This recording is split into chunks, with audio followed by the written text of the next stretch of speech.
اور میں آپ سے وعدہ کر رہا ہوں کہ انشاءاللہ تعالی میدک کے خدیر خان ہو، جنید ہو، نصیر ہو، انشاءاللہ تعالی مجلس اتحاد المسلمین ان کی مالی امداد کرے گی.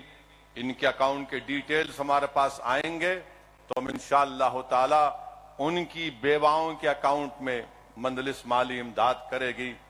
میں آپ سے وعدہ کر رہا ہوں کہ ہم ان خاندانوں کے ساتھ تھے اور ہے اور رہیں گے. اور کوثر محی الدین اور میدک کے صدر بھی خدیر خان کے افراد خاندان اور ان کی بیوہ کے ساتھ ہیں. اور مجھے ابھی کوثر محی الدین ایم ایل اے بتا رہے تھے کہ مجلس کے مقامی لوگوں کی نمائندگی پر خدیر خان کی بیوہ کو 2 BH کے منظور ہوا ہے اور انشاءاللہ تعالی ٹمبرسک اسکول میں اس بیوہ کو بھی نوکری کا انتظام کیا جائے گا.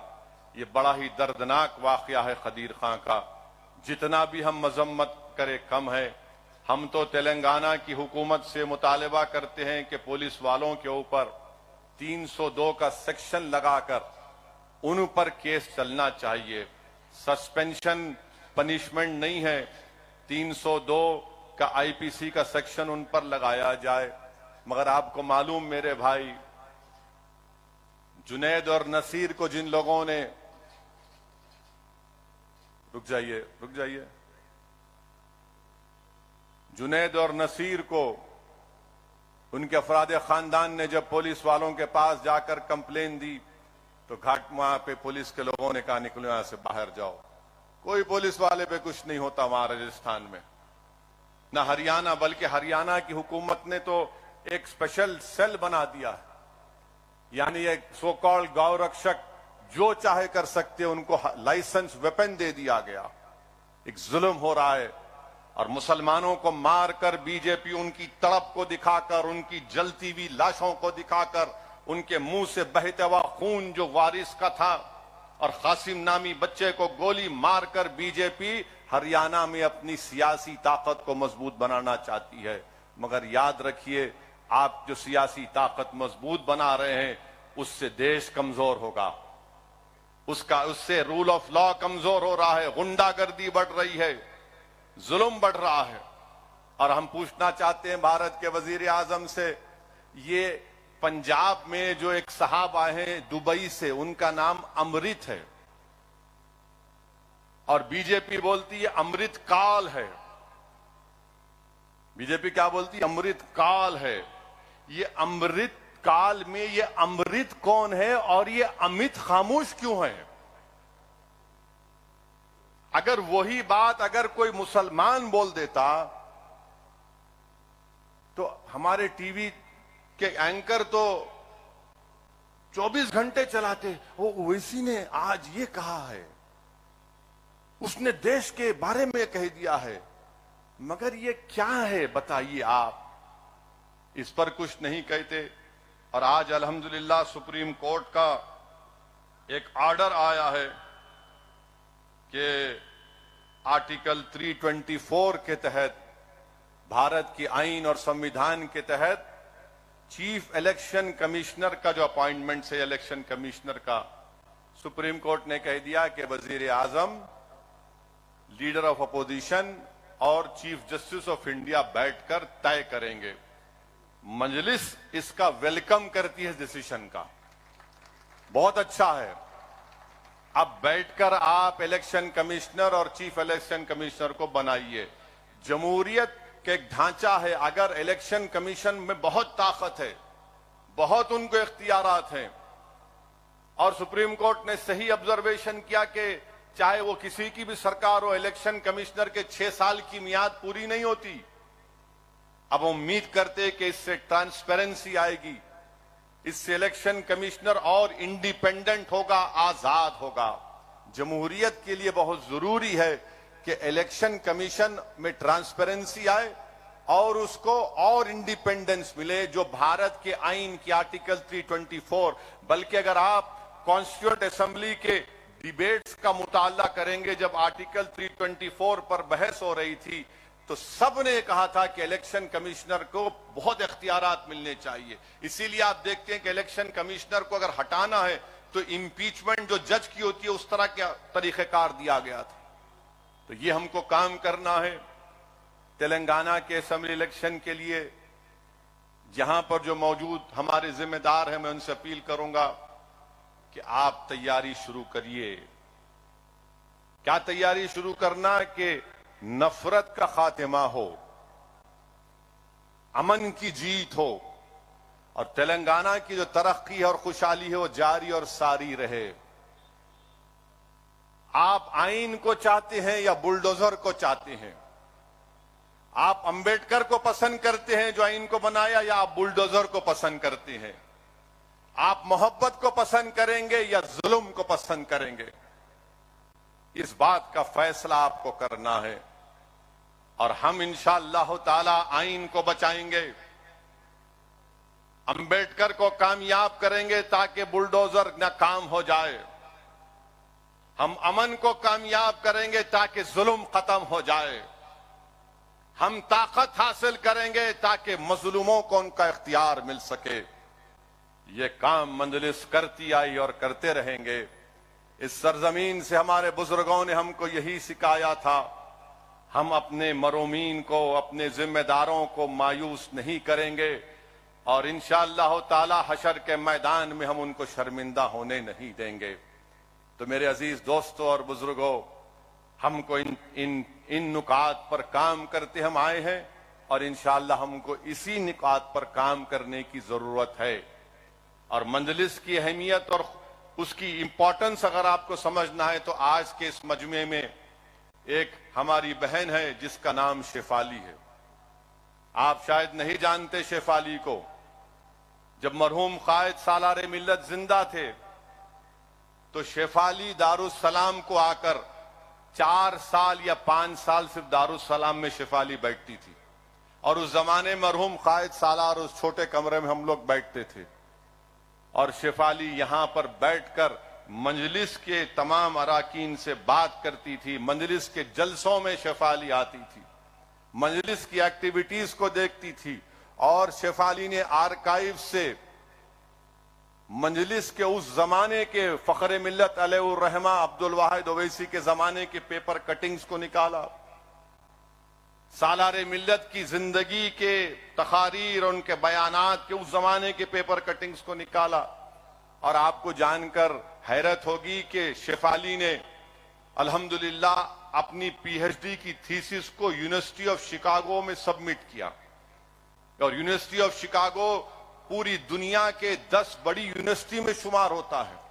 تو وہاں پر شیفالی کی اس تھیسس کو منظور بھی کیا گیا. اور اس تھیسس میں خاص بات یہ ہے, یہ میں نہیں شیفالی ہے, یہاں پر میں ملوں گا جلسے کے بعد, جب میڈیا کو بھی ملوں گا تو میڈیا کو بھی بتاؤں گا یہ شیفالی ہے. تو اس تھیسس میں شیفالی لکھا کہ سالار ملت کی جس دن شادی ہوئی تھی اس شادی کی رات کسی نے سالار کو فون کر کے کہا کہ سالار چپل بازار میں فساد ہوا ہے. تو اس زمانے میں یہ نہیں تھا, یہ جھنجھنا نہیں تھا جو ہماری زندگی عذاب کر کے رکھ دیا. یعنی دوسری شادی کرنے کی ضرورت ہی نہیں ہے, اب 2 فون رکھ لو, پورا آپ کا ماشاءاللہ چین سکون برباد ہو جاتا ہے. تو کسی نے وہ فون 235 کیا نمبر تھا اکبر, نہیں 2 تو بعد میں آیا, 35497 ملایا لگا کے انگلی سے, نہیں معلوم یہ بچوں کو. وہاں سے فون اٹھایا گیا گھر میں, سالار اٹھائے فون, گرجدار آواز, ہلو. آنے سننے والا تھر تھر کام جاتا تھا. بولے سالار ایسا ہوا, سالار نارٹن پہ بیٹھ کے نکل گئے. یہ نہیں دیکھا سالار نے کہ آج میری شادی کی رات ہے. میرے عزیز دوستو, انہی ہمارے بزرگوں کی قربانیوں کی وجہ سے ہم یہاں پر کھڑے ہیں. اگر آج اسدالدین اویسی کھڑا ہے, ممتاز خان بیٹھے ہیں, ایم ایل اے بن کر سب بیٹھے ہیں, تو ہم کوئی پبلک گارڈن سے چل کے یہاں نہیں آئے. پبلک گارڈن سے چل کے یہاں نہیں آئے, ہم باغیامہ سے ان ہریالیوں پہ چل کے یہاں تک نہیں پہنچے. عبدالواحد اویسی کو 11 مہینے جیل کی صحبتیں برداشت کرنا پڑا. محمد غوث کو اپنی شہادت پیش کرنا پڑا. لوگ نہیں جانتے محمد غوث کو. اللہ اس کی خبر کو نور سے بھر دے جس شخص نے مجلس کے لیے ایک ایک سانس لی تھی، مجلس کے لیے اس محمد غوث نے اپنی جان کی قربانی کو پیش کیا۔ آپ نہیں جانتے کہ فسادات میں کیا کیا مصائب اور مشکلات کا سامنا کرنا پڑا، مجلس کے قائدین کو شہر بدر ہونا پڑا، مجلس کے قائدین کو بولتے حیدرآباد سے نکلو، ان حیدرآباد میں نہیں رہنا، دور دور جا کر مجلس کے بڑے بڑے لوگ رہتے تھے۔ بہرحال میرے عزیز دوستو، ہمت سے کام کرنے کی ضرورت ہے۔ ہم اپنے بزرگوں کی محنت کو رائیگاں جانے نہیں دیں گے انشاءاللہ تعالی۔ مجلس نے وہ پیغام دیا ہے کہ بھارت کی جمہوریت میں آپ رہ کر اپنی سیاسی طاقت کو بنا سکتے ہیں۔ مجلس نے یقین پیدا کیا ہے کہ بھارت کی جمہوریت میں مظلوموں کی قیادت بن سکتی ہے۔ مجلس نے یہ پیغام دیا ہے، اس بات کو پروف کیا ہے کہ اگر بھارت کی جمہوریت میں کمزور طبقات کی سیاسی نمائندگی ہوگی، ایم ایل ایز ہوں گے، کارپوریٹر ہوں گے، ایم پی ہوں گے، گرام پنچایت میں نمائندے ہوں گے، تو ان کے مسائل حل ہوں گے۔ جہاں پر آپ کی آواز نہیں ہے وہاں پر کوئی آپ کو نہیں پوچھتا، وہاں پر کوئی نہیں پوچھتا، اس لیے کہ بھارت کے کسی کونے میں اگر کسی دلت مسلمان پر ظلم ہوتا ہے تو سب سے پہلے دارالسلام کو اطلاع دی جاتی ہے کہ اسد الدین اویسی کو یا مجلس کے قائدین کو بولو کہ کم سے کم اس پر تبصرہ کر دو، کم سے کم اس پر تبصرہ کرو، ریاکشن دو۔ میرے عزیز دوستوں اور بزرگوں، ہم کو مجلس کو اور مضبوط کرنا ہے، اور انشاءاللہ تعالی ہم مجلس کو اور مضبوط کریں گے۔ ریاست جھارکھنڈ ہو یا بہار ہو یا کہیں پر بھی ہو جہاں پر مجلس آج کام کر رہی ہے، ہم مجلس کو کامیاب کریں گے۔ ہماری زندگی کا مقصد مجلس کو سیاسی طاقت بخشنا ہے۔ میں اپنے رفقاؤں سے اپیل کر رہا ہوں کہ تم اور ہم جب خبروں میں جا کر آرام سے سو جائیں گے تو یہ تشنگی لے کر ہم اپنی خبروں میں جا کر نہیں سوئیں گے کہ کاش میں کچھ وہاں پر جا کر کچھ کر دیتا، اپنی جماعت کا پرچم لگا دیتا، اپنی جماعت کے لیے لوگوں کو ترغیب دیتا کہ ووٹ دو مجلس کو۔ یہ تشنگی ہم لے کر اپنی خبروں میں جا کر نہیں سوئیں گے۔ اللہ سبحانہ و تعالی جب تک ہم کو اور آپ کو زندہ رکھے گا، اللہ ہم کو ہمارے جذبے کو زندہ رکھے، اللہ ہماری اس فکر کو زندہ رکھے، اللہ ہمارے بزرگوں کی ایثار کو زندہ رکھے، اور ہم کو اللہ توفیق دے کہ ہم اپنے بزرگوں کے ایثار کے راستے پر چلیں۔ ہم اپنی زندگیوں میں قربانیاں ہمارے بزرگوں نے دی، ہم بھی دیں گے۔ اور مجلس کے مخالفین کو میں کہوں گا کہ تم جتنا بولنا چاہے بولو، تمہارا جتنا لکھنا چاہے لکھو، تم جتنا الزامات لگانا چاہے لگاؤ، اب کچھ فرق نہیں پڑتا، کیونکہ 65 سال سے تمہارے جھوٹی باتوں کا اثر نہیں پہنچا تو اب کیا پہنچے گا پیارے؟ پکارو جتنا پکارنا ہے۔ ہم کو معلوم کہ ابو جہل ناکام ہونے آیا ہے، ابو جہل ناکام ہی ہوگا۔ یزید کے پاس طاقت تھی مگر پلید تھا، بدنام ہوا، اور صبح قیامت تک یزید پلید کہا جائے گا۔ فرعون کے پاس طاقت تھی، نمرود کے پاس طاقت تھی، مگر اللہ نے موسیٰ کو کامیاب کیا، اللہ نے حضرت ابراہیم علیہ السلام کو کامیاب کیا۔ میرے عزیز دوستوں اور بزرگوں، اقتدار کو دیکھ کر لوگ طاقت کی پوجا کرتے ہیں، ہم اقتدار یا طاقت کی پوجا نہیں کرتے، ہم انصاف کرنے والوں کے ساتھ رہتے ہیں، ہم مظلوموں کے ساتھ رہتے ہیں، ہم ظالموں کا ساتھ نہیں دیتے۔ تو یہ پیغام کو سمجھیے، اور اسی سے ہم کو مستقبل کا لاہ عمل طے کرنا ہے۔ اللہ اس سرزمین کو، دارالسلام کو صبح قیامت تک آباد اور شاداب رکھے، یہ اداروں کو اللہ صبح قیامت تک آباد اور شاداب رکھے۔ جو اعزاز اللہ نے ہم کو اس جماعت کی خدمت کرنے کا موقع اللہ نے ہم کو عنایت فرمایا، اللہ ہم کو ان نعمتوں سے، انعامات سے ہماری نسلوں کو اللہ نوازے کہ ہم اس جماعت کے اس بوجھ کو، اس کی ذمہ داری کو اٹھاتے رہیں اور پورے اخلاص کے ساتھ اس کا کام کرتے رہیں۔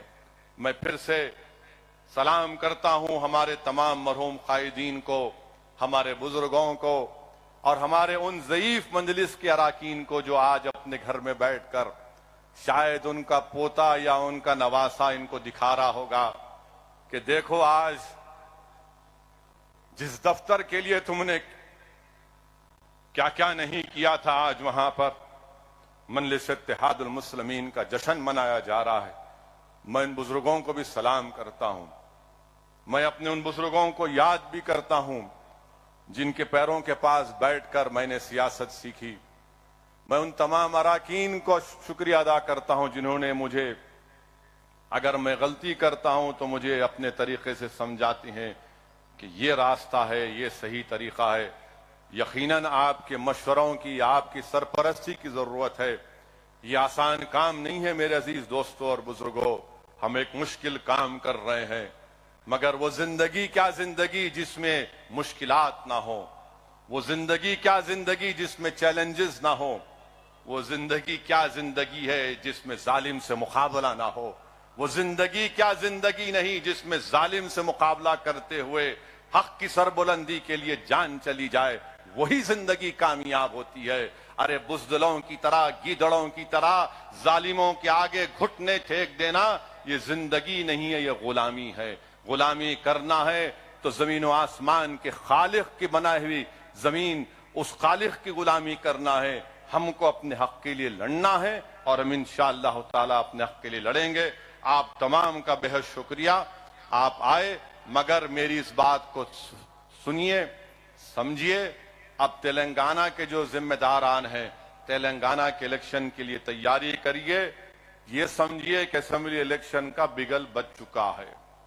اب یہ سوچ کر ہم کو اپنے علاقوں میں، اسمبلی کے حلقوں میں، گاؤں میں جانا ہے اور اس پیغام کو پہنچانا ہے۔